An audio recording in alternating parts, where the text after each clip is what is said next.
জানিয়ে দিব এই মুহূর্তে আমাদের হাতে এসেছে গুরুত্বপূর্ণ আপডেট সংবাদের শিরোনাম। শুরুতেই থাকছে সীমান্তে কাঁটাতারের বেড়া দেওয়ার চেষ্টা বিএসএফের, বিজিবির বাধা।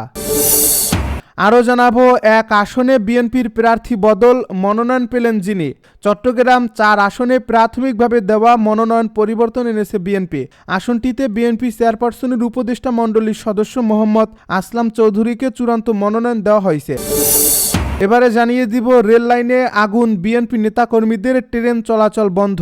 ময়মনসিংহ 10 আসনে বিএনপি মনোনীত প্রার্থীর মনোনয়ন বাতিলের দাবিতে রেল লাইন অবরোধ করে অগ্নিসংযোগ করেছে দলের বিক্ষুব্ধ নেতাকর্মীরা।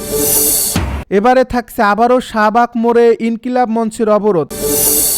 এদিকে বিদ্যুতের খুঁটিতে বেঁধে কুপিয়ে তরুণের হাত পা প্রায় বিচ্ছিন্ন, জামায়াতের 2 কর্মী গ্রেপ্তার।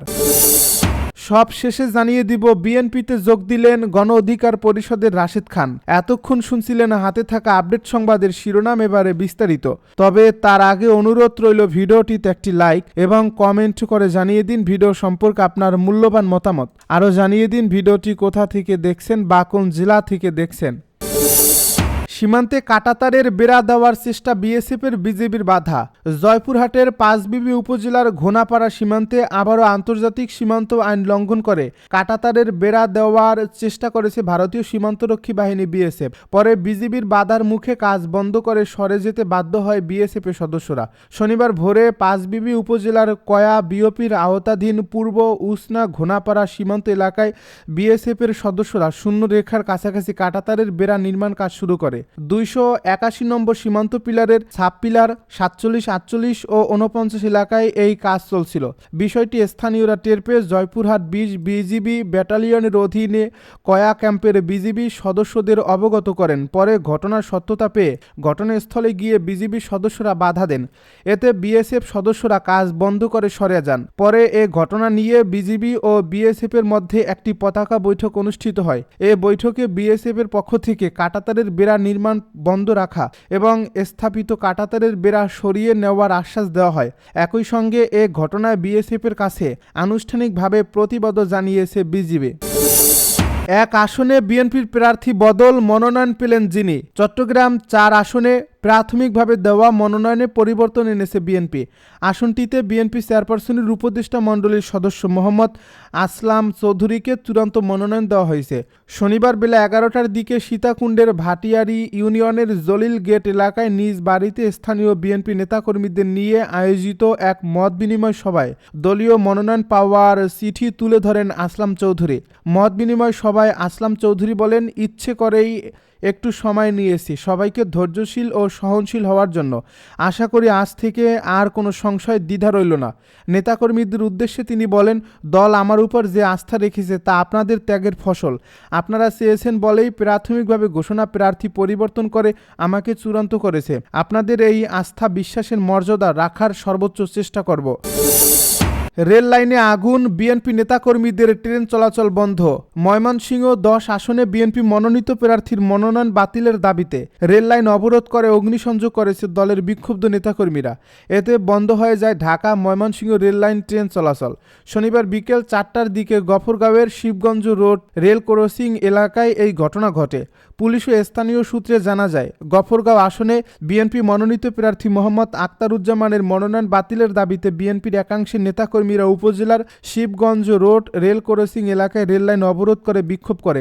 এতে ঢাকা ময়মনসিংহের ট্রেন চলাচল বন্ধ হয়ে যায়। এ বিষয়ে ময়মনসিংহ রেলওয়ে থানার ভারপ্রাপ্ত কর্মকর্তা মোহাম্মদ আক্তার হোসেন বলেন, রেল লাইনের আগুন দেওয়ায় ঢাকা ময়মনসিংহ রেলপথে ট্রেন চলাচল বন্ধ রয়েছে। এই রুটে ট্রেন চলাচল স্বাভাবিক করতে চেষ্টা চলছে। আবারও শাহবাগ মোড়ে ইনকিলাব মঞ্চের অবরোধ। আবারও শাহবাগ মোড় অবরোধ করে অবস্থান নিয়েছে ইনকিলাব মঞ্চ। শরীফ ওসমান হাদির কবর জিয়ারত করে বিএনপির ভারপ্রাপ্ত চেয়ারম্যান তারেক রহমান চলে যাওয়ার পর ইনকিলাব মঞ্চের নেতাকর্মীরা আবার শাহবাগে অবস্থান নেন। শনিবার দুপুর 12:30টার দিকে আজিজ সুপার মার্কেটের সামনে থেকে ইনকিলাব মঞ্চের নেতারা শাহবাগ মোড়ে আসেন। এর আগে শরীফ ওসমান হাদির খুনিরা গ্রেপ্তার না হওয়া পর্যন্ত শাহবাগে অবরোধ চালিয়ে যাওয়ার ঘোষণা দেন ইনকিলাব মঞ্চ। শুক্রবার বাদ জুমা তারা শাহবাগে অবস্থান নেন। সারা রাত তারা শাহবাগে অবস্থান করেন। ওসমান হাদির কবর জিয়ারত করতে তারেক রহমানের আসা উপলক্ষে সকাল 8:30টার দিকে শাহবাগ মঞ্চ থেকে অবরোধ সরিয়ে আজিজ সুপার মার্কেটের সামনে অবস্থান নেন ইনকিলাব মঞ্চের নেতাকর্মীরা। তখন ইনকিলাব মঞ্চ জানিয়েছিল তারেক রহমান ইনকিলাব মঞ্চের আহ্বায়ক শরীফ ওসমান হাদির কবর জিয়ারত করে ফিরে গেলে তারা আবার শাহবাগে অবস্থান করবেন। সরেজমিনে গিয়ে দেখা যায় শাহবাগ মোড়ে শরীফ ওসমান বিন হাদির খুনিদের গ্রেপ্তারের দাবিতে বিভিন্ন স্লোগান দিচ্ছেন ইনকিলাব মঞ্চের নেতারা। খুঁটিতে বেঁধে কুপিয়ে তরুণের হাত পা প্রায় বিচ্ছিন্ন, জামায়াতের 2 কর্মী গ্রেপ্তার। চাঁপাইনবাবগঞ্জের শিবগঞ্জ উপজেলার আবু সুফিয়ান নামের এক তরুণকে বিদ্যুতের খুঁটিতে বেঁধে কুপিয়ে গুরুতর জখম করা হয়েছে। এতে ওই তরুণের 2 হাত ও 1 পা প্রায় বিচ্ছিন্ন হয়ে গেছে বলে জানিয়েছেন চিকিৎসকেরা। গুরুতর আহত অবস্থায় সুফিয়ানকে প্রথমে রাজশাহী মেডিকেল কলেজ হাসপাতাল এবং পরে রাজধানীর জাতীয় অর্থোপেডিক হাসপাতাল ও পুনর্বাসন প্রতিষ্ঠানে ভর্তি করা হয়েছে। গত বুধবার শিবগঞ্জের উমরপুর ঘাট এলাকায় এই ঘটনা ঘটে। আহত আবু সুফিয়ান একই উপজেলার বাজিতপুর গ্রামের রবিউল ইসলামের ছেলে। আহত সুফিয়ানের মায়ের অভিযোগ, এক স্বজন কিশোরীকে উত্ত্যক্তের প্রতিবাদের জেরে সুফিয়ানকে মারধর ও কুপিয়ে জখম করেন জামায়াতে ইসলামী ও ছাত্র শিবিরের স্থানীয় কর্মীরা। এ ঘটনায় গত বৃহস্পতিবার রাতে সুফিয়ানের বাবা রবিউল ইসলাম বাদী হয়ে 3 জনের নাম উল্লেখ করে এবং অজ্ঞাতনামা 12 থেকে 15 জনকে আসামি করে শিবগঞ্জ থানায় একটি মামলা করেছেন। পরে অভিযান চালিয়ে 2 জনকে গ্রেপ্তার করে কারাগারে পাঠিয়েছে পুলিশ। বিএনপিতে যোগ দিলেন গণ অধিকার পরিষদের রাশেদ খান। বিএনপিতে যোগ দিয়েছেন গণ অধিকার পরিষদের সাধারণ সম্পাদক মোহাম্মদ রাশেদ খান। ঝিনাইদহ 4 আসনে তিনি ধানের শীষ প্রতীকে নির্বাচন করবেন। শনিবার দুপুরে রাজধানীর গুলশানে বিএনপি চেয়ারপারসনের রাজনৈতিক কার্যালয়ে দলটির মহাসচিব মির্জা ফখরুল ইসলাম আলমগীর ও স্থায়ী কমিটির সদস্য সালাউদ্দিন আহমেদের হাতে ফুলের তোড়া দিয়ে বিএনপিতে যোগ দেন রাশেদ খান। এ সময় বিএনপি মহাসচিব মির্জা ফখরুল ইসলাম আলমগীর জানান, গণ অধিকার পরিষদের সাধারণ সম্পাদক মোহাম্মদ রাশেদ খান বাংলাদেশ জাতীয়তাবাদী দলে যোগ দিচ্ছেন। বাংলাদেশ জাতীয়তাবাদী দল সিদ্ধান্ত নিয়েছে ঝিনাইদহ 4 আসনে ধানের শীষ প্রতীকে নির্বাচন করবেন তিনি আরো বলেন, এটা আমাদের দলের সিদ্ধান্ত, আমি আপনাদের জানালাম। সেই সঙ্গে আমি আপনাদের অনুরোধ করব ঝিনাইদহ 4 আসনে বিএনপির সকল নেতাকর্মীকে রাশেদ খানের সঙ্গে কাজ করার জন্য এবং সর্বশক্তি দিয়ে তাকে বিজয়ী করার জন্য। এর আগে গণ অধিকার পরিষদের সভাপতি নুরুল হক নূরের কাছে পদত্যাগপত্র জমা দেন রাশেদ খান। জাতীয় সংসদ নির্বাচনে জয়লাভের কৌশল হিসেবে রাশেদ খান এমন সিদ্ধান্ত নিয়েছেন বলে জানিয়েছেন।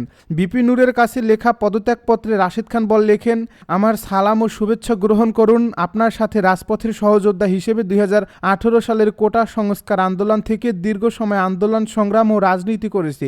এই পথ চলায় আপনি সহ আপনার সহযোদ্ধারা কেউ আমার আচরণ ও বক্তব্যে কষ্ট পেয়ে থাকলে আমি সবার নিকট ক্ষমা প্রার্থনা করছি। দলের সাধারণ সম্পাদকের পদ থেকে পদত্যাগ করার বিষয়ে আপনার সম্মতি পাওয়ায় আমি আপনাকে ধন্যবাদ জানাচ্ছি।